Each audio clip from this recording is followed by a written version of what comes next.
আজকে শালবনীতে গিয়ে হঠাৎ করে চন্দ্রকোনা রোডে শ্বশুর বাড়ি এসে এরকম ভাবে খেতে দিব বলে আমি কখনো ভাবতেই পারিনি। চলো ব্যাপারটা তাহলে তোমাদেরকে শুরু থেকে বলি। প্রথমে সকাল সকাল ঘুম থেকে উঠে আমেরিকা থেকে আনা শার্ট ও জিন্সটা পরে নিলাম, কারণ আজকে গার্লফ্রেন্ডের সাথে দেখা করতে যাব বলে, সেই জন্য আজকে ফুল জোশে থাকতে হবে। চলো।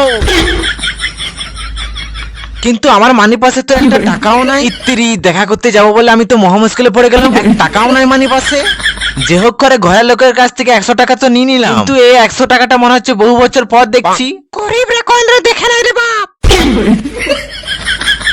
তারপরে গাইস আমি বেরিয়ে যাই আমার গার্লফ্রেন্ডের সাথে দেখা করতে যাওয়ার জন্য, কিন্তু আমার বন্ধুটা হায়াবুসা বাইক আছে বলে এত স্পিডে যাচ্ছে আমার চুলের হেয়ার স্টাইলটা একেবারে খারাপ করে দিয়েছে। অনেক কষ্ট করে সরষের তেল লাগিয়ে হেয়ার স্টাইলটা বানিয়েছিলাম গার্লফ্রেন্ডের জন্য, এই আবার খারাপ করে দিল। তারপর আমরা চলে আসি শালবনীতে, যেখানে কিনা 2010 সাল থেকে যারা যারা জন্ম তাদের এখানে ফুটবল ট্রায়াল ছিল, আর আমার সাথে যেসব বন্ধুগুলো ছিল তারা সবাই ছিল 2010 সালে, আর আমি ছিলাম এদের বয়সের থেকে অনেক বড়, সেই জন্য আমাকে এমনিতে এরা নিয়ে চলে আসছে। তারপরে এদের ফুটবল ট্রায়ালটা হওয়ার পর বেরিয়ে যাই চন্দ্রকোনা রোড যাওয়ার জন্য, গার্লফ্রেন্ডের সাথে তো দেখা তো করতে হবে, সেই জন্য গার্লফ্রেন্ডের সাথে দেখা করে কি সব আমরা খেলে দেখা হচ্ছে পরের ভিডিওতে, সেই জন্য আমাকে অবশ্যই সাবস্ক্রাইব করে নাও।